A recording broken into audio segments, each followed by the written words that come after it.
Therefore, when LBM offered me to join Russia, I said, sir, I fought against you, made you withdraw your statements in the council for the sake of Dalip and Russia. Now, don't think of me to join Russia. So God gave strength to say no, but at every level, it was not my self-pride. But God was building something, one over the other. And thus, God kept us, even during life and death. And God said, even if you walk through the valley of death, I am with you. I am with you. And even today he says, I am with you. And I am sure he will be with me, my family, forever and ever and ever. Thank you.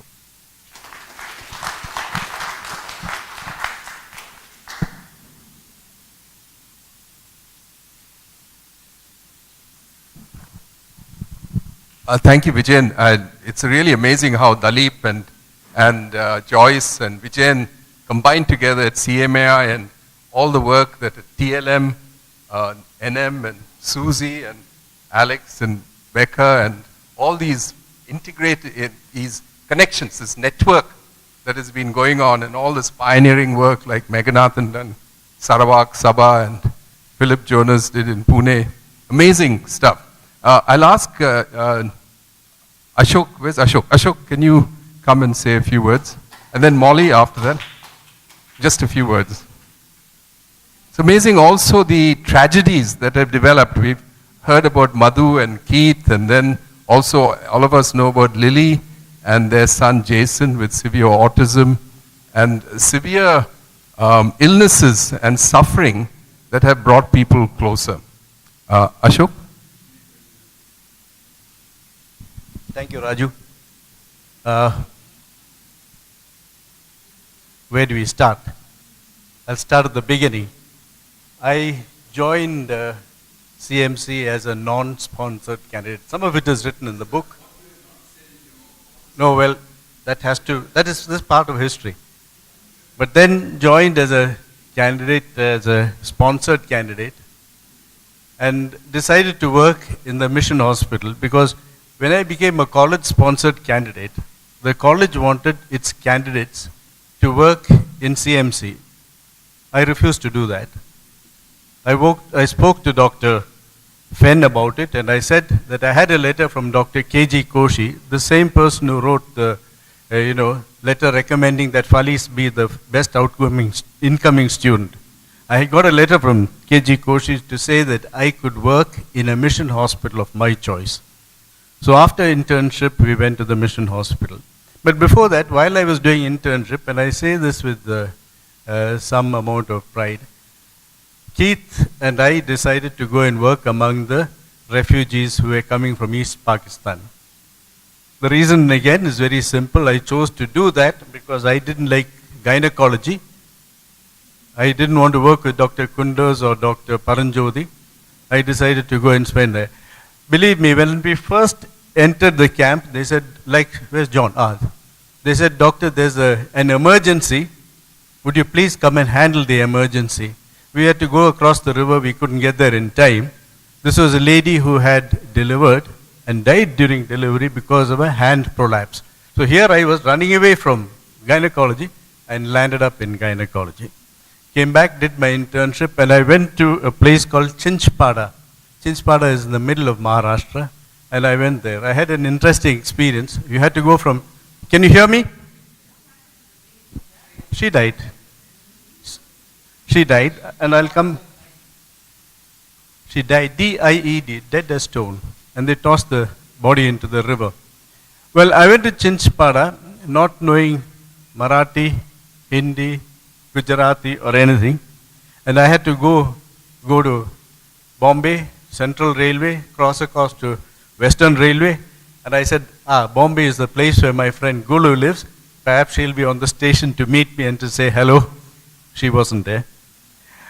We went to, got off at Surat station with my baggage, and there was a lady porter. So I said, can you take me across to this, to the Bhusawal line? I'll pay you 2 rupees for that. She said, no, 2 rupees.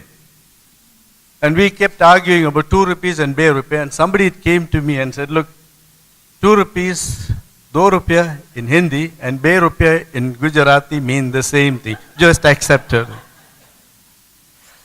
I reached Chinchpada at 6 in the evening and went straight to the medical superintendent's house. He was a Canadian by the name of Ormond James Uptigrove. It took me some time to recognize his name. So Ormy, as I later called him, said, Philip, please come for supper with me. I had supper. There was no other way to have supper.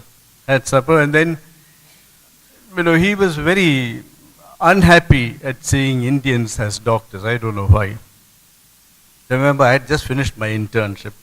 So I went to bed that evening.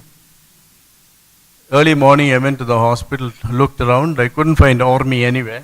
After a little while, he came to the chapel. Mission hospitals have a chapel. He came out in theater clothes and he said, where were you? I called you at night. I said, I didn't hear anybody. I was too tired. In those days, you had to travel third class with all the steam trains and all that. He said, there was a surgery that night. You should have come. Well, I was still a bit puzzled, worried about how I was going to deal with Ormy.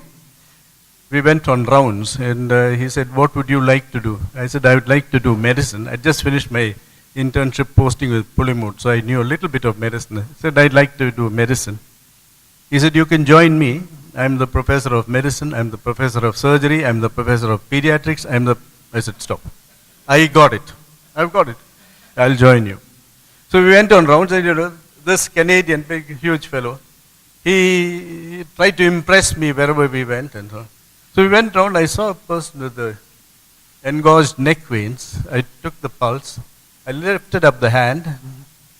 I said, what are you treating this fellow for? He said, well, we're treating him for asthma. I said, he hasn't got asthma. He's got a cardiac problem. He's got an aortic regurgitation and he's in congestive failure. So if you treat him with diuretic therapy, he may get better. So I said, okay, move him. We went to the next patient. I felt this man had a mitral stenosis. So I felt the pulse. I lifted up the hand. I put my hand on the chest and showed this man had mitral stenosis. I said, this man has that changed everything. Ormy looked at me and said, what kind of miracle do you have in your hand? You touched the patient and you discovered that this fellow's got cardiac problems. That was my first day. We had coffee together and then later became good friends. John, I'll come back to the first day. And that wasn't it. We were 2 doctors, Canadian with very little knowledge of how to deal with Indians, and an Indian doctor with very little knowledge how to deal with Canadians and Marathis. 4 o'clock in the evening, getting ready to, I was looking at my watch, 4, 5. A lady comes to me with abdominal pain. And I remember this very well. First day in Mission Hospital, she comes to me with abdominal pain, lower abdominal pain. So I examined her and I said, I'd like to do a pelvic examination. Remember, I had no interest in gynecology. I hadn't done gynecology. Most of it was spent in the... Did a pelvic examination. I'm talking of days before ultrasound came to Maharashtra. Did a pelvic examination. She had a pulsatile mass in the right iliac fossa, ectopic pregnancy, almost ready to rupture. So I told Ormy, I said, Ormy, this lady needs surgery. She has an ectopic pregnancy. By then I had already impressed him with my knowledge in medicine. He said, what do you do? I said, we have to operate on her.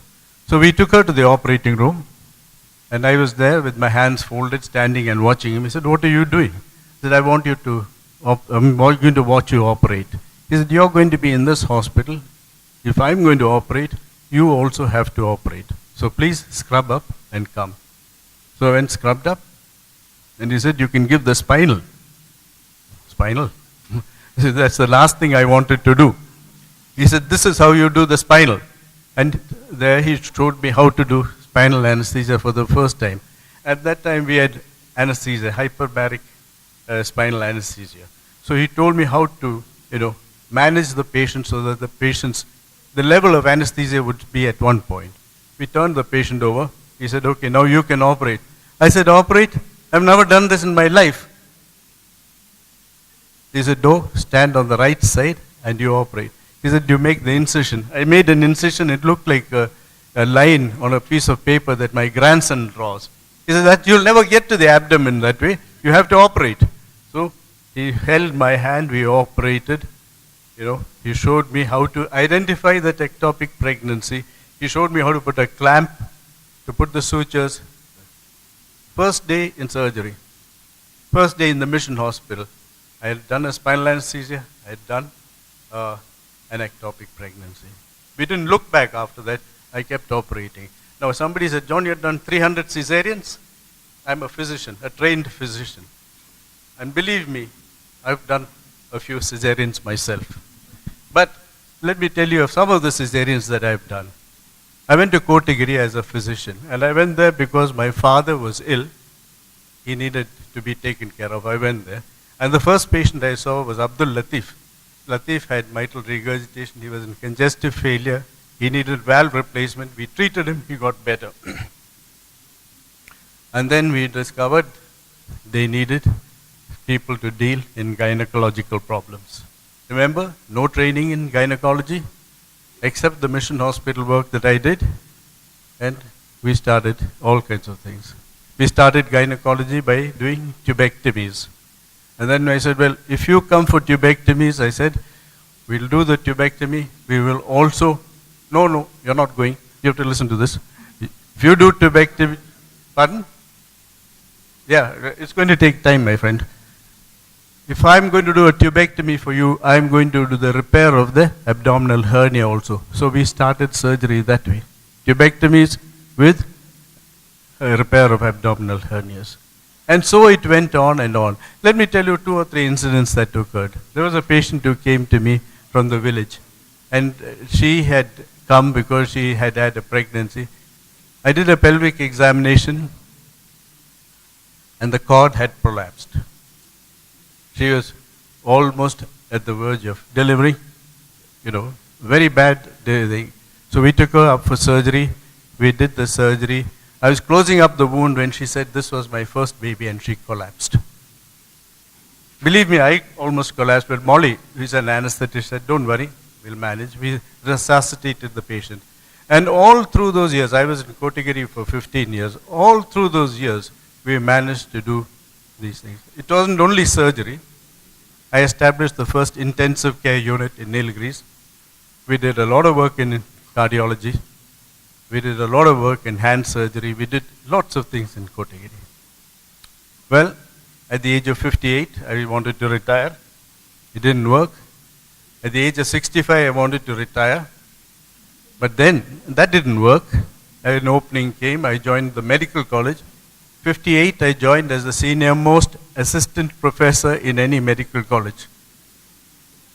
I'm going to be 70 this year, and I'm now Professor HOD of Medicine, examiner to 2 universities. In all, I think I've had a wonderful life.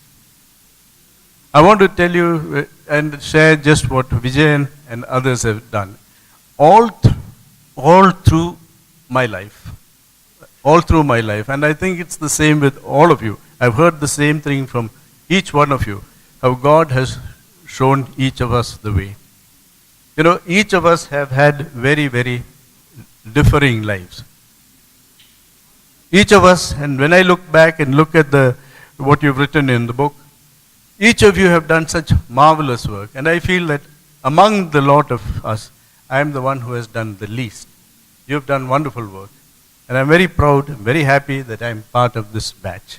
I want to also say a word of thanks to all who have encouraged me, especially to God Almighty. I was not the best incoming student. I was not the best outgoing student. I was never good at anything. The only skill I had, the only ability I had was if I was given a task, I would complete it, and I would complete it well. I'll ask Joel to please come and read something that my staff wrote for me when I was leaving Kotagiri. This, in one sense, epitomizes what happened.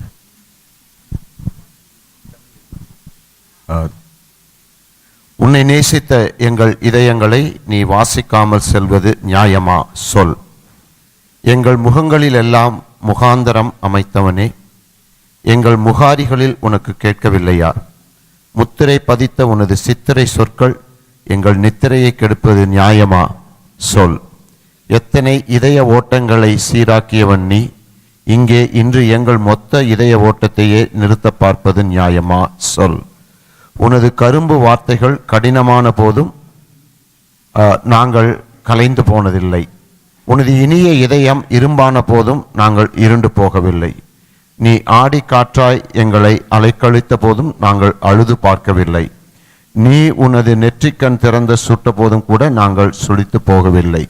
அகல் விளக்காய் எங்கள் நெஞ்சங்களில் நிறைந்தவனே, பகல் நிலவும் எங்களுக்கு செய்த சாதனைகள் எத்தனை எத்தனை. வித்தியாசமானவனே, உனது விரல்கள் தூங்கி போன எத்தனை இதயங்களை துயில் எழுப்பியிருக்கிறது. வலக்கரம் செய்ததை இடக்கரம் அறியாமல் செய்தவனே. Thank you. I know you didn't understand all of it. Well, all my life, and I've been working in mission hospitals for many years. All my life, I've tried to build up relationships with people. And whatever work I've done, I've always considered myself as part of a team. Pardon? And it's going to take a long time. Well, all they said is that they were sorry that I was leaving and hoping that I would go back to Kotagiri. I left Kotagiri 18 years ago. They still want me to go back. Well, I've spoken a long time. There's much more that I want to do. I'm going to write a book one day, and I'll have all these things written in the book. You can read it for yourself. I'll give you an English translation at that time. Thank you very much. I'm really proud to be here with you. Thank you very much indeed.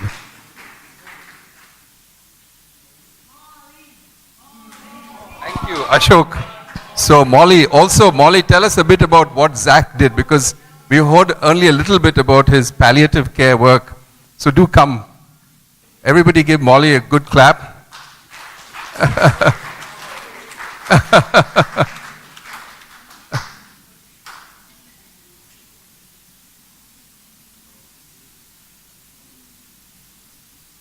So nice to see you.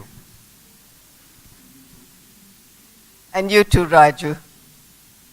Raju and I were in school together. Well, Bishops and St. Mary's, so yeah, not co-ed. This has taken me by surprise. I didn't know that I was supposed to say something. I think I would have delayed my coming if I had known I had to speak. Anyway, I'm so happy to be here and to see all the classmates. All I have to say has been written in the book. You want me to speak louder? Okay. Where do I start? Zach and I had a wonderful life together, and he started out in surgery, as I said, and then when we moved to Canada, he was assessed and told that he had to do 2 years of residency, and we had a very young family then, so he decided to do family medicine. And then later on, he branched into palliative care, and I think that's where he really had his passion, and he was so, I don't know what the word, that's what he was meant to do. And 17 years ago, he came to India, and at that time he was going to Tiruvalla, and together with his uncle, they were going to open a palliative care hospital. But as you all know, that never came to fruition. The Lord had other plans for him. So I retired in 2008, and since then I've been doing the odd locum, but what I've really taken on now is working as a volunteer with the American Society of Microbiology, and where building laboratories, strengthening laboratories in resource-poor countries. I've worked in Kenya a lot, in Ethiopia and Namibia, and will soon be in Indonesia. And again, I think, I don't know why it is, but it's at the end of our journeys that we find where we should be. It's extremely rewarding. It's after working in Canada and then going and working in these poor countries, you really feel that that's where you should be. The only other thing I want to say is that the Lord has really blessed me, and in the last few months I've been thinking of the words of the psalmist, "The lines have fallen for me in pleasant places. Great is your faithfulness, O Lord." He has blessed me with 3 beautiful daughters, their husbands, and 8 lovely grandchildren who call me Ammachi. So, thank you.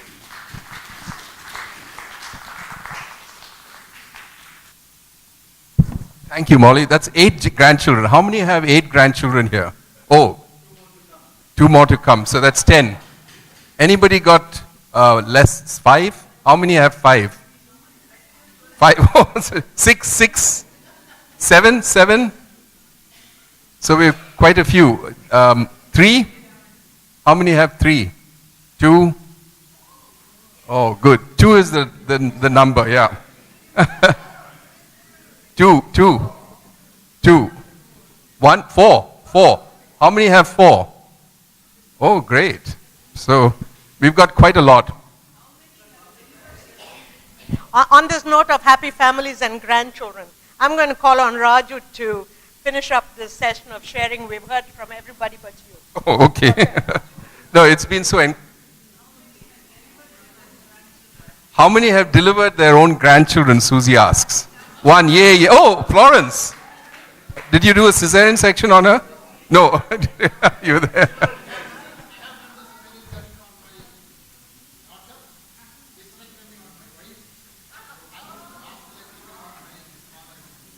Well, yeah, that's getting a little like incest now.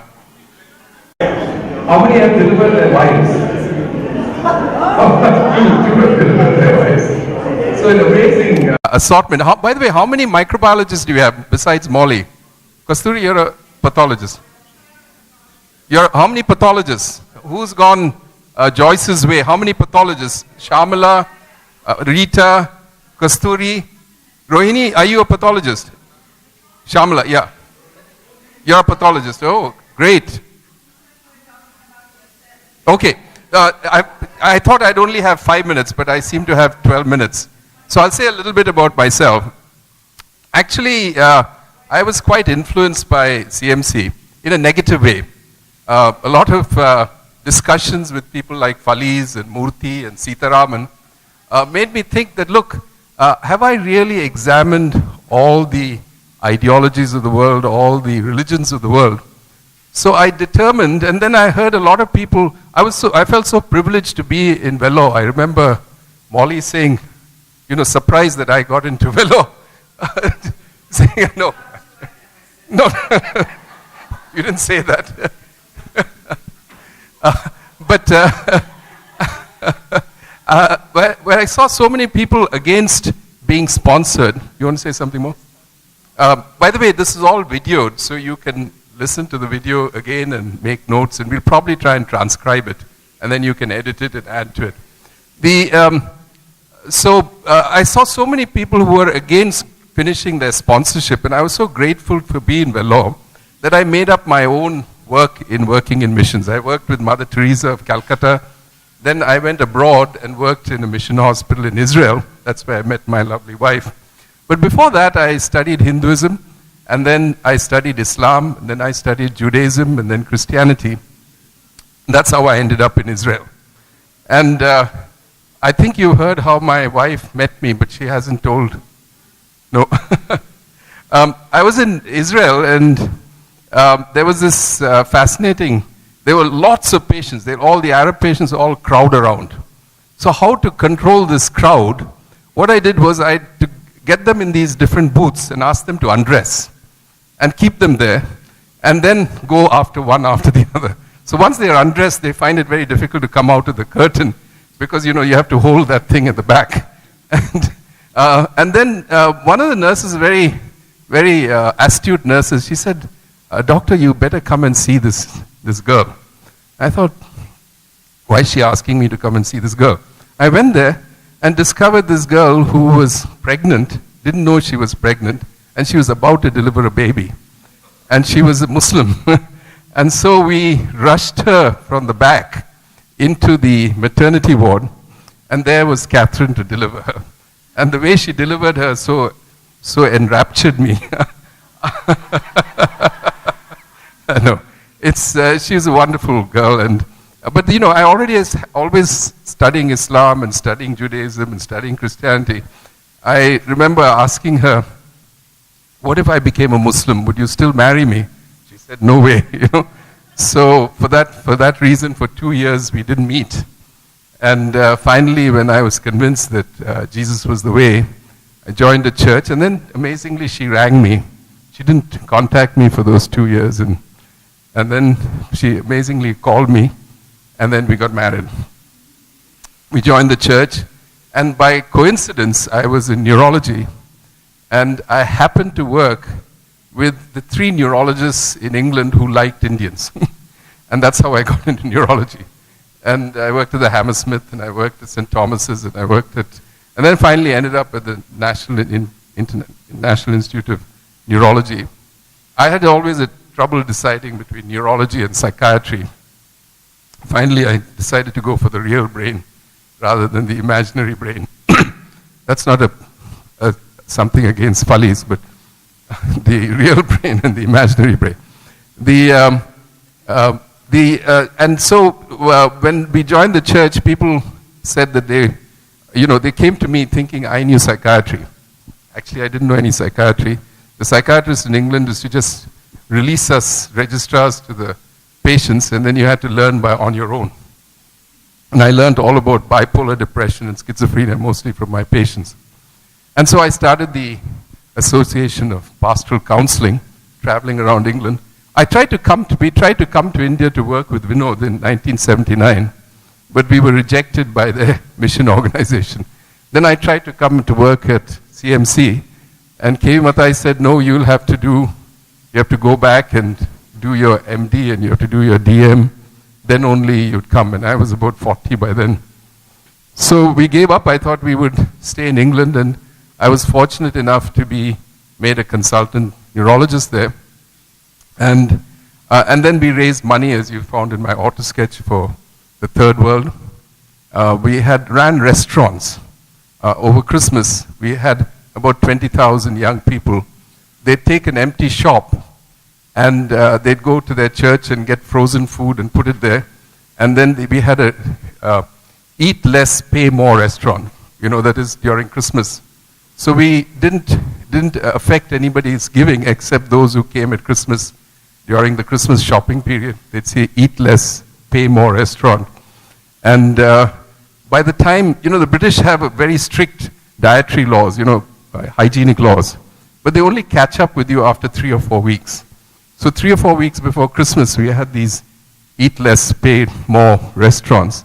And by the time they caught up with us, we closed the restaurant. They said, you can't run the restaurant. We said, okay.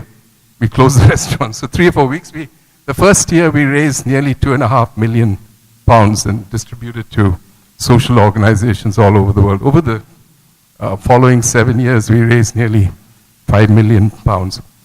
But then, we got challenged to come. What were we doing? And I thought initially that we were going to stay on in England. But then so many young people were challenged to come abroad. And then Vinod was due to become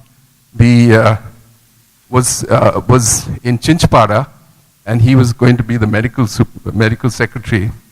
And he asked me to come for a year. So we took a sabbatical, came for a year. And amazingly, my wife and my children, I have a very low maintenance wife. So she coped very well. And then we came for 3 years and 5 years and 5 years. And now it's 22 years. Some interesting things about Vinod. Vinod told you yesterday about his accostation with the murderer in Kachwa Hospital and the way he talked him down. There's another story about Vinod. We had in our mind to clear out some of the corrupt people in the mission hospitals.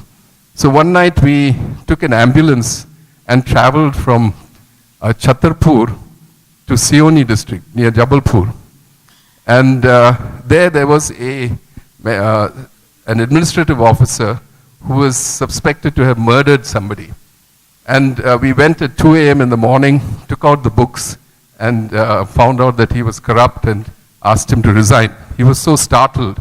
But that morning, there was Dr. Santosh Matthew and Uttam Mahapatro and myself. He said, I think I better go there and try and talk to him because, we were all afraid because he murdered one of the people he's supposed to have murdered. So after 2 or 3 hours, we were waiting for Vinod, and he didn't turn up. And we thought, gosh, something has happened, After about 4 hours, he turned up, and I said, what happened? What happened? He said, no, we sorted that out in 15 minutes. I was watching the cricket. So the adventures with Vinod were quite interesting as he tried to reorganize EHA, increase the number of doctors to double to 2,500 staff, nearly, you say 50 projects and things. But we had some alliteration. Kachwa Hospital that he talked about, where he talked down that murderer, or that alleged murderer, who shot how many people, Vinod? It keeps increasing every time you retell it.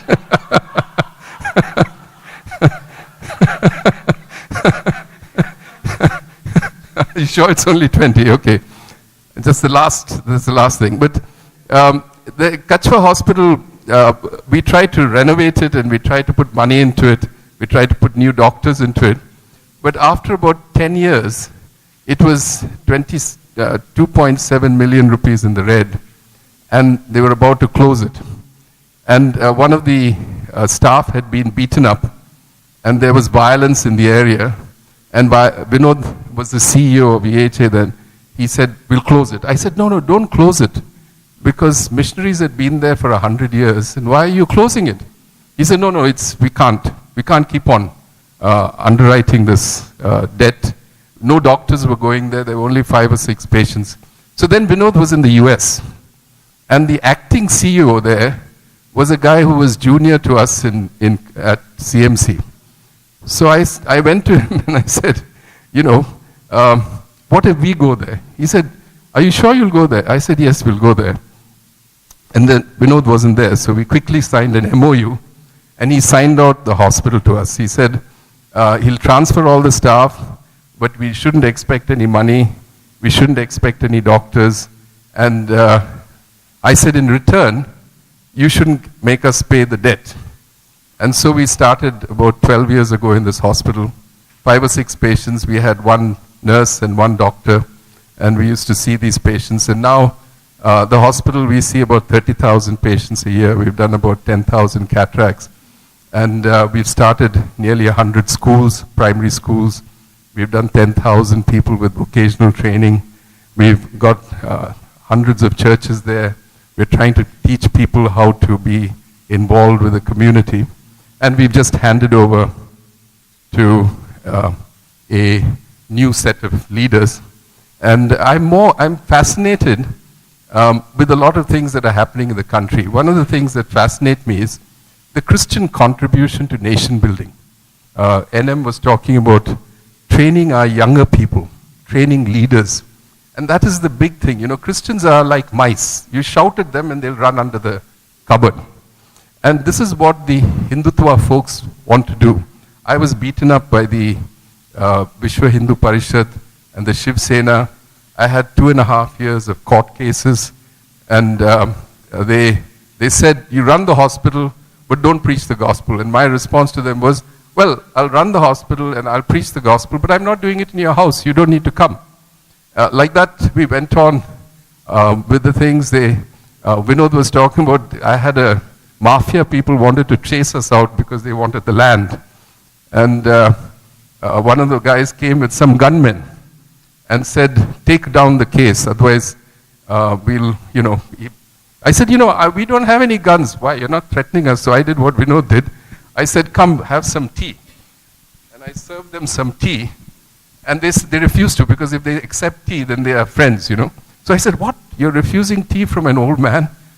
So accepted it. After that, they kept the gunmen out when they came to ask for a compromise. Finally, we won the case. First, they put a stay order, then I put a perjury case against them, then they put another stay order, and finally we won the case. And we finally allowed them some money also to think. They were quite, the mafia generally are not too bad as long as you don't disturb them. So that's what we do. I've been fortunate to have a wonderful wife, and we have 4 lovely children. And we now, I'm starting a website on the Christian contribution to nation building. Christians are very, very mouse-like. They don't realize how much they have contributed to the country, whether it's education, whether it's health, whether it's the poor, whether all these areas are nation-building areas. And we should never be ashamed of it. We should go out and say, look, we are the nation builders. And we are in danger in India of changing the constitution in a few years. We'll find pressure on us. And we should say, no, we are the nation builders. We have built in democracy. So with that, it's 12:45, and it's nearly, is it 12:45? It's 12:45, and we're going to have lunch now. And if you could all be here at 1:30, because we have the Skype call. Bhaktan will tell us a bit about the Skype call.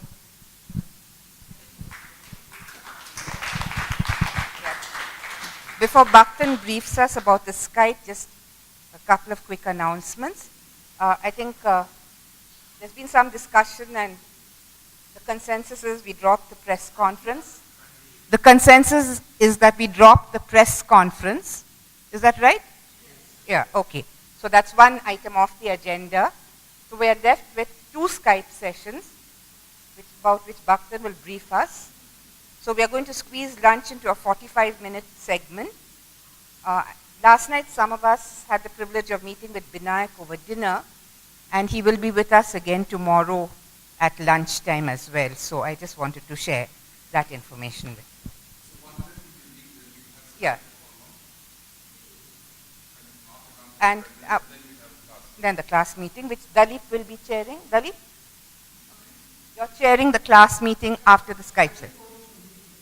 Thanks. And then 5 o'clock, and then 5 o'clock?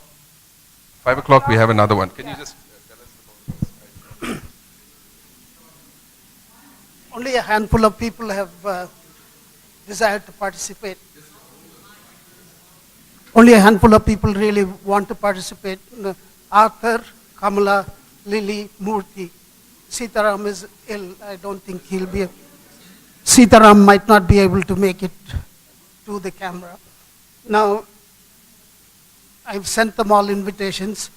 Lily wants to be called around 4 o'clock in the morning, her time, kind of odd, but that's 1:30 here. So we will, for her benefit, we will gather here around 1:30. I'm sorry, I apologize. We'll gather here around 1:30 for the benefit of Lily. What this camera does pan and tilt, and you can get close up. You can get close up and panoramic view also. So I think it's going to be a very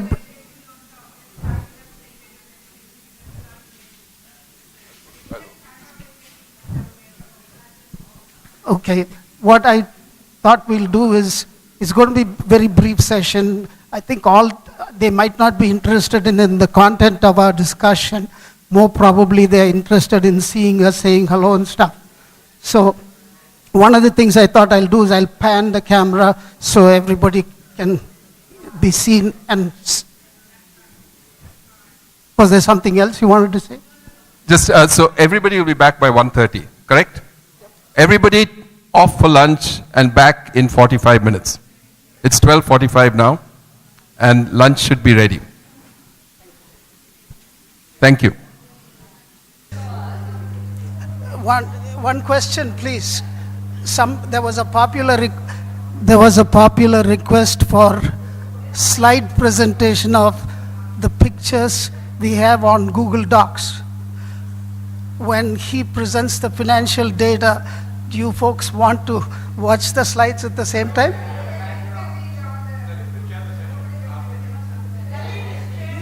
Okay.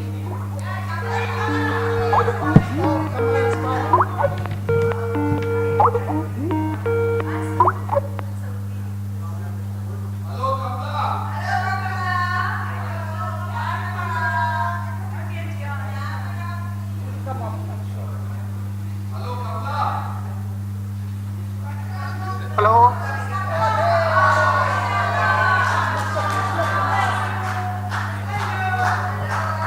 Black, coming. Dada.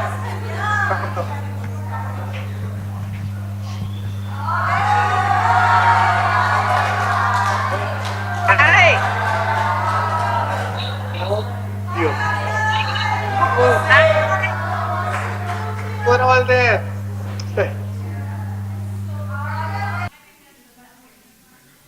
It's a minor miracle to have a class meeting and not take forever on an agenda which is only 3 simple points. So with cooperation of everybody, we'll do it together. There are 5 items on the agenda which has been given to me by Joyce. And Joyce, as I walked in, told me, you're chairing the meeting. And I can never say no to Joyce. And so I've taken it from her.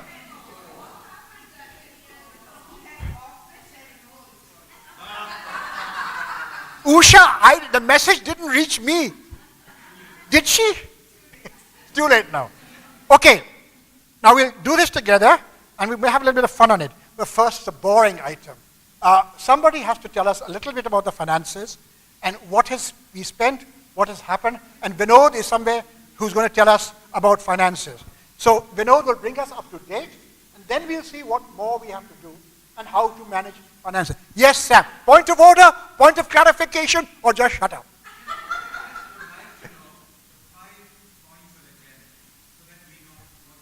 Okay.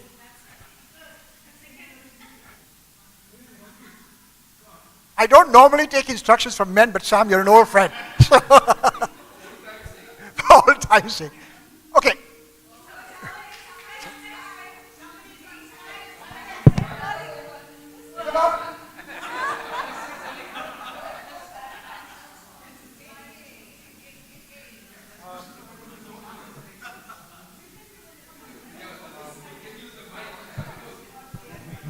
Yes. Okay, I'm just telling you about receipts and payments.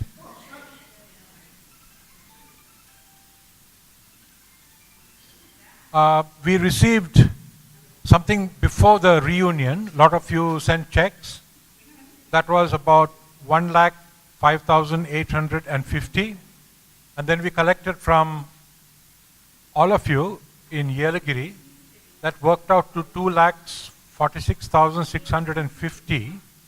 And what we are expecting to receive in Velo, it's not completed, is 30,650. And the expenses or payments, Marigold, we spent 2,37,000. CHTC, Big Bungalow, lunch, dinner for the 2 days will be 90,000. Video is 17,000. Transport, bus, and transport for the preparatory phase and for Joel to come up and transport for the video people and all that is 32,500. Stationery 2,021, medicines 500. O'Donnell for the smelly rooms in CHTC 1,500. And the total was 3,83,000. And you can see that they are sort of matching. 3,83,150 and this is 3,83,000. There is a deficit only of 150 rupees. But we also have $1,500 from Fali's, and the discussion will be what to do. First of all, quick points of clarification on the total income of 3,83,150. Any points of clarification on that? Did you all understand that? Yes, Meena, you've been dying to ask a question. Well, I was about to say we have to finish paying for the residents, but it's anticipated. Yes, it's anticipated. I think the question about paying for the rooms in CHTC, individuals pay directly to the...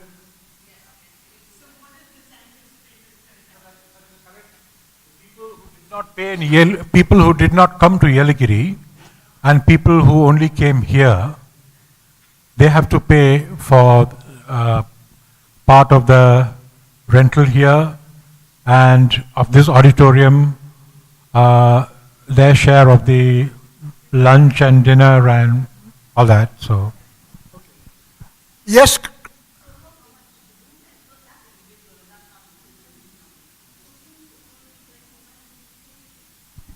Okay, I'll repeat the question. Krishna wants to know who is collecting the money and how do we organize that anticipated collection. Am I correct? actually, only 3 or 4 of you have to pay. Yes, one. All the naughty people who haven't paid yet, please stand up. Were they? That's okay. There is a lady called Telma who will be. That's all. You paid, yeah. That's all. Telma. Or Telma. Just outside this room. Outside this hall. These private conversations we can have later. But don't have it so publicly, Krishna. We'll send you both outside around the corner. You want us all to listen in? Right. Any other questions on income? Yes, Susie. What has that got to do with income? No, her question is not relevant. Okay, now, yes, son.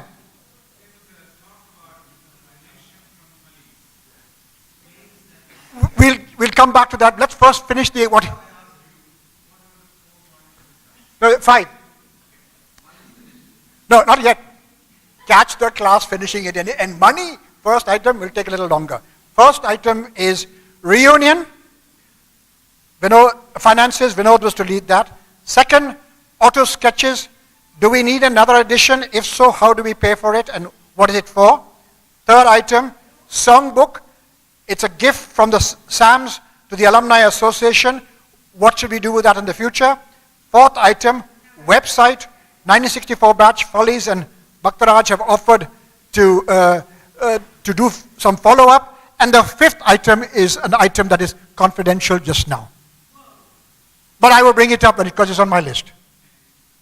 It'll come up, Meena, don't worry. Nothing's going to be hidden from you. I will not hide anything.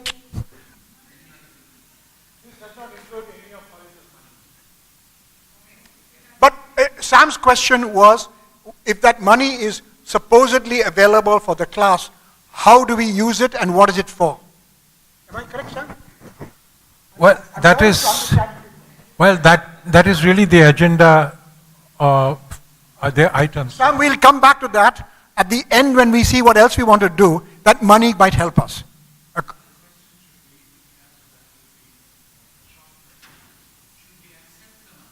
Okay, we'll come to that when we'll put an item under any business, Faliz Munaz's donation to us. Okay? And you can then speak. Okay, now where am I? On finances. Expenses. Any questions? No questions? Can we give thanks to Vinod for keeping the accounts, looking after the expenses, and telling us how it's going? Vinod, thank you very much.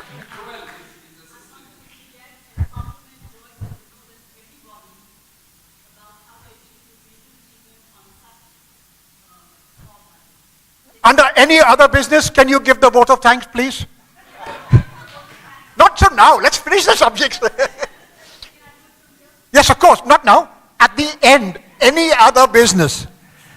Take notes. Take notes. All the people you want to thank and for all the speech you want to give. Krishna is dying to make a speech on vote of thanks. No. Okay, but make the list now. Right. Oh, item 2. This is like an auction house. Auto sketches. Next edition. How many people want another edition of the auto sketches? You all got 1 copy each. Am I, Susie? Correct? You said? Yes. I said, the books are a gift from Sam and Susie. We all have a copy. Thank you first.